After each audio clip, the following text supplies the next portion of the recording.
요즘 대한항공 조현아 부사장 소위 땅콩 회항 문제로 연일 요란합니다. 그런데 오늘은 대한항공의 또 다른 문제, 우리에게 잊혀져 가고 있는 또 다른 문제를 말씀드리기 위해서 이 자리에 섰습니다. 1969년 12월 11일 대한항공 YS-11기가 북한에 의해서 납치된 사건이 있었습니다. 그로부터 오늘까지 45년이 지나갔습니다. 당시에 39명만이 송환이 되고 11분은 여전히 북한에 억류되어 있습니다. 북한에 억류된 지 오늘이 45년째 되는 날이라는 겁니다. 당시에 칼기에 타고 있었던 승객 중에 한 분, 황원 씨라는 분이 있었습니다. 당시 MBC PD였는데요. 오늘 이 자리에 나와 계시는 분은 황원 씨의 아드님 황인철 씨와 사모님이 나오셨습니다. 대한항공 YS-11기 납치 45주년을 맞아서 정부에게 아직도 집으로 돌아오지 못하고 있는 이 11분에 대한 송환을 촉구하고 또 이 사건을 조사하는 과정 중에 몇 가지 미심쩍은 부분이 나왔습니다. 그 부분까지 포함해서 우리 당시 MBC PD 북한으로 납치된 황원 씨 아드님인 황인철 씨가 말씀을 해주시겠습니다.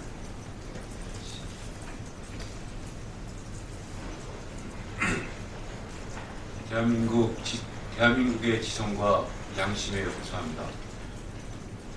저는 1969년 칼기 납치 피해자 가족회 황인철이라고 합니다. 오늘은 대한항공 YS-11기가 북한에 납치된 지 꼬박 그리고 벌써 45년이 되는 날입니다. 항공기 불법 행위는 그 어떤 경우에도 예의 없이 기소와 인도를 이행해야 합니다. 그러나 너무도 불행하게도 아직도 저희 아버지를 포함하여 11분은 아직도 돌아오지 못하고 있습니다. 지난 1929년 12월 11일 강릉발 김포행 국내소 YS-11기가 대관령 상공에서 정오 12시 25분 북한의 고정간첩 조차기에 의하여 강제로 납치를 당했습니다. 1970년 2월 14일 북한은 전원 송환을 하지 않고 승객 39명만 구원 송환하였습니다. 그러나 그 이후로 칼기 납치 사건은 우리 사회에서 잊혀져 갔습니다. 저는 2001년도 제3차 이산가족 상봉에서 칼기로 납치된 스튜어디스 성경희 씨가 어머니 이유덕 씨와 상봉하는 모습을 보았습니다. 그 상봉하는 모습을 보면서 나 또한 아버지를 만나야겠다고 생각하였고 아버지를 만나기 위해 노력하였습니다.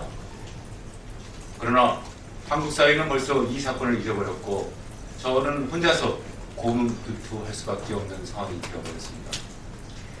2006년도 6월 대한적자사는 북한에 아버지의 생사 확인의 통지서를 보내주었는데 생사 확인 불가였습니다.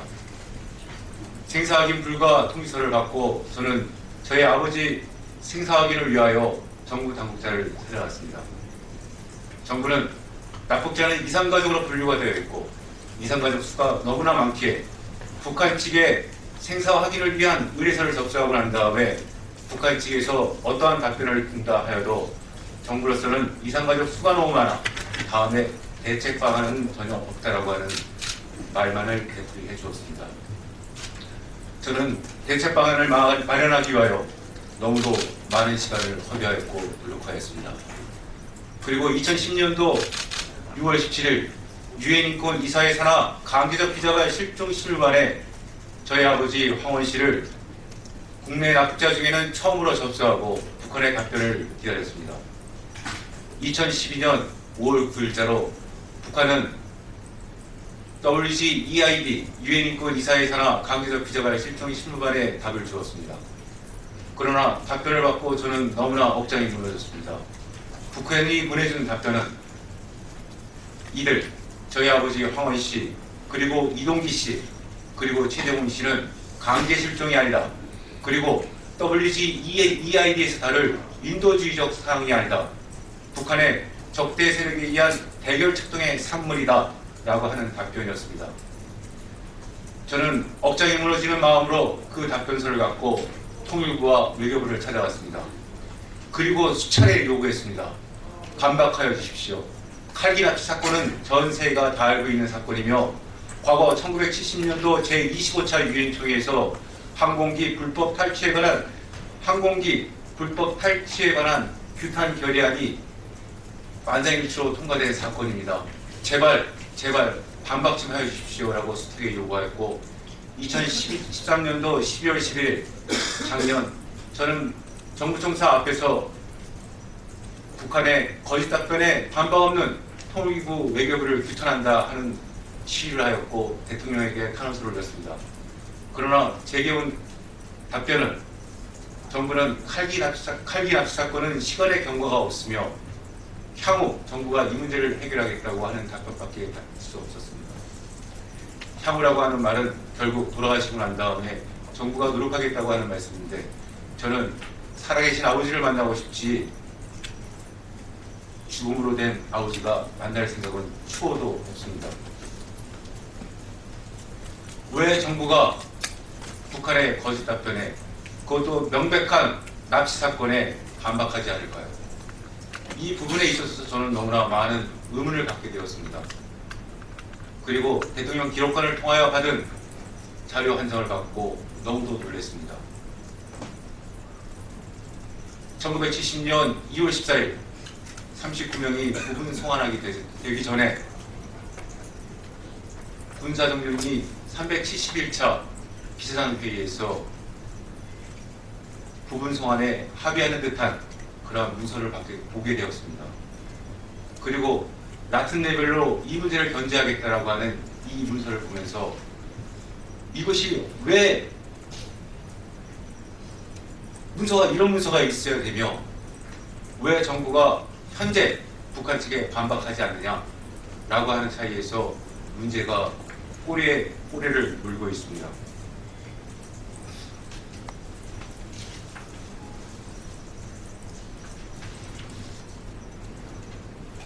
정부는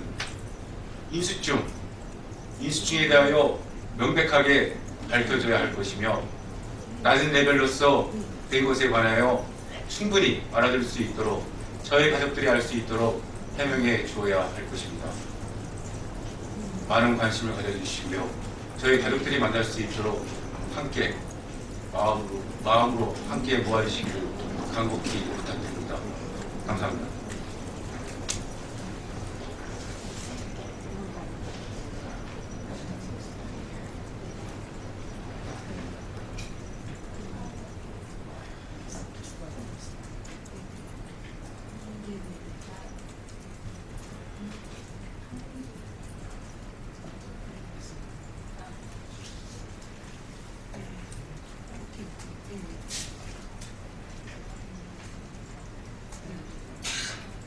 안녕하세요. 저는 69년 칼 납치 피해자 가족회를 맡고 있는 황인철 대표의 집사람 되는 사람입니다. 오늘 이 자리가 저희한테 마련된 거는 이 사건이 지금으로부터 새롭게 재조명될 거라는 기회를 저희한테 주신 거라고 생각을 하고 다름 아닌 국회 정론관에서 이 기자회견을 하게 된 것에 대한 큰 의미를 가지고 있습니다. 그리고 지금 저희가 이 자리에 설 수 있게 함께 해주고 계신 하태경 의원님 같은 경우는 이 사건에 대해서 저희처럼 크게 알지는 못하시지만 이 문제가 굉장히 풀어져야 되는 문제고 과거사지만 인권에 대한 대표적인 유린 상황이라고 아마 판단을 하셨을 거라고 생각을 합니다. 그래서 이 문제가 해결이 되는 것이 저희 69년 칼 납치 피해자 가족회가 가지고 있는 슬로건 우리 가족의 만남이 통일의 시작이다라는 첫걸음으로 저희는 생각하고 있습니다.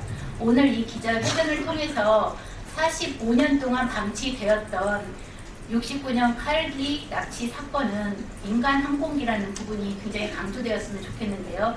이 사건은 재조명될 것이라고 확신하고요. 여기에 계신 기자분들도 이 문제가 얼마나 심각한 문제인지를 각자가 인식하셔서 올려주셨으면 감사하겠습니다. 그리고 앞으로 계속되는 저희 활동에 많은 관심을 가져주시고요. 저희 기자회견은 계속해서 이어질 거라고 확신합니다. 앞으로 자주 뵙겠습니다.